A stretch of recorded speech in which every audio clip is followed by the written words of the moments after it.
Bonjour et bienvenue, dans cette vidéo on va voir comment utiliser Hyperliquid, comment brancher son portefeuille à Hyperliquid afin de pouvoir faire du trading dessus. Cette vidéo fait partie d'une playlist qui a pour but de montrer des tutoriels sur comment commencer dans la crypto. Tu peux retrouver cette playlist ici en description, playlist tuto débutant. Tu as aussi d'autres playlists pour les débutants avec des conseils et des bonnes pratiques et une troisième avec la théorie pour les débutants. Tu peux accéder à la playlist complète ici, il y a toutes les vidéos dans l'ordre des playlists. Le prérequis dans cette vidéo c'est d'avoir un portefeuille Rabi avec des Ethereum et des USDC sur la blockchain Arbitrum. Si tu n'as pas ce prérequis et que tu ne sais pas comment faire, je t'invite à aller voir la playlist tuto débutant, les vidéos numéro 1, 2 et 5. Respectivement, acheter ses premières cryptos, créer son wallet Rabi Wallet et transférer des cryptos sur une blockchain. Alors Hyperliquid, voilà, on est sur le site officiel, je vais cliquer sur Launch App ici en haut à droite. Alors une petite annonce comme quoi c'est pas la fondation qui a créé ce site, mais tout le monde l'utilise, tu peux cliquer sur Continue et tu arrives directement dans cette interface. La première chose à faire c'est de connecter ton wallet, ici en haut à droite, tu cliques sur Connect, tu choisis Rabi Wallet, tu cliques sur Connecter, ici tu dois accepter les termes d'utilisation, accepter, tu coches les deux et tu acceptes. Tu dois signer et soumettre depuis ton portefeuille, signer et soumettre, confirmer. Ici tu valides de rester connecté, establish connection, signer et soumettre encore une fois, confirmer, voilà, je confirme. Et maintenant il va me demander de déposer des USDC depuis Arbitrum. Donc asset USDC c'est le bon, deposit chain Arbitrum c'est la bonne, amount $11. Donc je clique sur max. Et là, ça me permet d'envoyer des USDC sur Arbitrum. Alors, petit rappel, ici sur mon portefeuille, j'ai envoyé l'équivalent de presque $12 d'USDC sur Arbitrum. Et j'ai également $1 d'Ethereum pour payer les frais de transaction. Donc, je clique sur Switch to Arbitrum to Deposit. Voilà, maintenant Rabi Wallet est branché sur Arbitrum. Maintenant, je peux deposit les $11,90 et quelques. Voilà, ici, signer, soumettre. Alors là, visiblement, j'ai un warning, on va voir ce que c'est. You've never transferred token to this address before. Ça veut dire que j'ai jamais transféré de token à cette adresse précédemment. C'est pas grave, ignorez l'alerte. Signer et soumettre, confirmer, signer transaction soumise, ça va très vite, j'ai même pas le temps de lire.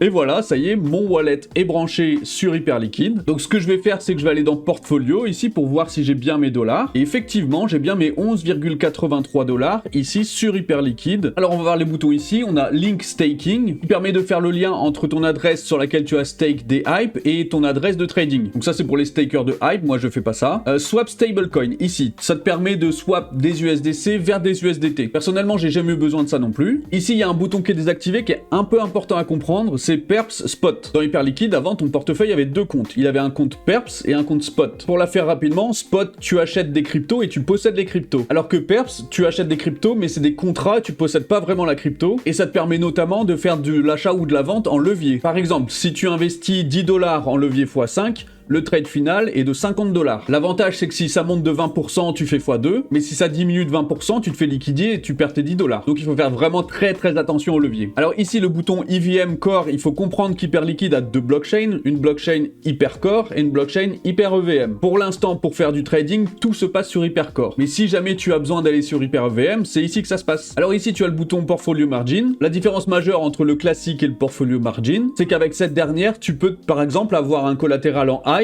et donc faire du trading non pas avec tes USDC mais avec tes jetons hype. Il y a d'autres différences un petit peu techniques, mais si t'es débutant, le classique pour l'instant c'est très bien avec tes USDC, ça marchera très bien. Ensuite tu as le bouton Send pour envoyer tes USDC sur une autre adresse. Tu as le bouton Withdraw pour retirer tes USDC sur Arbitrum afin de récupérer derrière ton argent que tu peux envoyer peut-être sur Ethereum ou peut-être sur une plateforme d'échange. Et enfin le bouton Deposit, on l'a déjà fait au début, c'est pour envoyer les USDC directement depuis Arbitrum sur Hyperliquid. Alors maintenant on va aller voir tout en haut tous les menus un par un. Ici le bouton Trade te permet d'arriver sur la page pour faire du trading, je t'expliquerai ça après. Le bouton Portfolio, on était dessus juste avant, je t'ai tout expliqué. La page Earn ici, via le bouton Supply, te permet de déposer soit des USDC, soit des USDH, et ainsi accéder à un petit revenu annuel, ici 1,45% sur USDC et 1,52% sur USDH. Le bouton Vault ici te permet de prêter de l'argent à des gens qui ont des stratégies de trading, et on voit ici par exemple certaines stratégies qui sont gagnantes, et ici certaines stratégies qui sont perdantes. C'est un petit peu comme du copy trading, mais en version simplifiée, où t'as juste à mettre tes sous et attendre. Si jamais tu fais ça, va falloir faire très attention. Moi personnellement, je sais que pour l'instant, j'y touche pas. Le staking ici, le bouton staking permet de stake ici en cliquant dessus des Hyperliquid pour gagner un petit pourcentage annuel. On voit ici les estimations, on peut cliquer par estimation les plus hautes, et donc ça permet de mettre en gage tes jetons hype afin de sécuriser la blockchain. Ici la page de référal te permet d'obtenir un lien de référencement, mais il faut faire attention, tu peux créer un code à partir du moment où tu as fait un volume de trading de $10,000. Ça veut pas dire que tu as $10,000 sur ton portefeuille, ça veut dire que tu as fait du trading de $10,000. Donc si tu fais 100 achats ou 100 ventes d'une valeur de 100 $, ça te fait 10 000 $ de volume. Donc mon lien est dans la description, n'hésite pas à cliquer dessus. Ensuite, le leaderboard, bon c'est pas intéressant, c'est savoir qui sont les meilleurs tout simplement. Et mort ici, tu as pas mal de petites astuces, notamment l'API qui va servir pour la vidéo suivante. Mais là, c'est orienté un petit peu plus technique déjà. Alors pour le trading maintenant, on retourne dans Trade ici pour sélectionner la paire que tu souhaites. Ici, tu peux cliquer sur Hype USDC.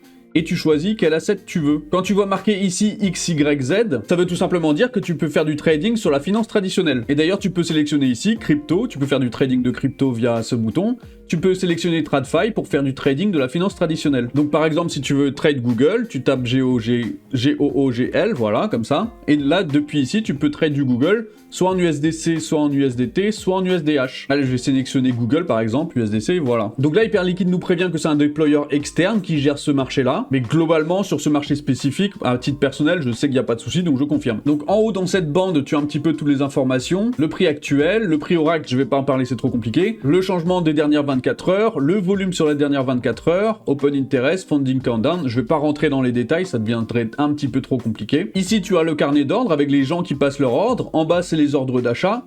Et en haut, c'est les ordres de vente. Et le prix est déterminé en fonction du dernier achat ou de la dernière vente. À droite, c'est ici que tu vas pouvoir passer ton trade. Ici, tu peux dire que j'achète et ici, tu peux dire que je vends. Ici, le pourcentage, voilà, en fonction des dollars que tu as. Par exemple, je vais mettre 25% de mes USDC sur un trade de Google en longue, donc j'achète. Ici, je peux cliquer sur Take Profit et Stop Loss pour déterminer un ordre d'achat et de vente automatique. Comme ça, si ça monte trop haut, eh bien, je prends des profits. Si ça descend trop bas, eh bien, j'arrête le trade pour me dire, allez, je vais sécuriser mes sous. Ici, je vais cliquer sur Place Order, Do Not Show This Again, Buy Long. Alors, je coche Do Not Show This Again parce que j'ai l'habitude de faire du trading et que j'ai pas nécessairement besoin. Voilà, mon trade est passé. Et si on descend, on peut voir que mon trade, il est ici. Donc, j'ai dépensé 2,93 $ sur du Google en levier x10. Donc, ma valeur, c'est 29,34 $ de trade. Ici, on voit mon prix d'entrée et le prix actuel. Ici, PNL, c'est Profit and Losses. Donc, c'est vert si j'ai gagné, c'est rouge si j'ai perdu. Le prix de liquidation, c'est-à-dire que si le prix de Google arrive à 211 $, ma position est fermée automatiquement. Et le funding, c'est le prix que tu payes, c'est une taxe que tu payes sur le fait de garder ton trade longtemps. Donc si je laisse le trade pendant 2 mois, le funding va grossir. Et ici, c'est des boutons tout simplement pour fermer. Alors je peux cliquer sur Close All, ça va fermer tous mes trades. Je peux cliquer sur Market, auquel cas ça va fermer directement au prix du marché. Et je peux cliquer sur Limit pour dire je vais partir de mon trade à partir du moment où, par exemple, le prix il se déclenche à 300 $ par exemple. Et je peux ici changer les TP stop loss. Donc ici, on voit balance, c'est mes USDC qui sont actuellement sur le compte. Donc ici, il y a le total et ici, il y a le disponible. Les positions pour voir un petit peu les positions de trading. Les ordres ouverts, ça c'est quand je passe un ordre limite qui s'affiche du coup dans l'order book ici. Le TWAP, c'est trop compliqué pour l'instant, je vais pas en parler. Trade history, ici on voit tout l'historique de mes trades. Funding history, ça c'est l'historique de tous les fundings que j'ai payés. Et order history, ça c'est l'historique de tous les ordres. Et voilà, maintenant tu vois comment tu peux utiliser Hyperliquid. Comme tu peux le voir, c'est pas si compliqué. Merci à toi d'avoir regardé cette vidéo. Si jamais ça t'a plu, n'hésite vraiment pas à t'abonner, ça coûte pas cher. Laisse un j'aime et un commentaire pour me dire si t'as apprécié. Et dans la prochaine vidéo, je vais te faire un tuto sur un projet que j'affectionne particulièrement. Allez, à bientôt.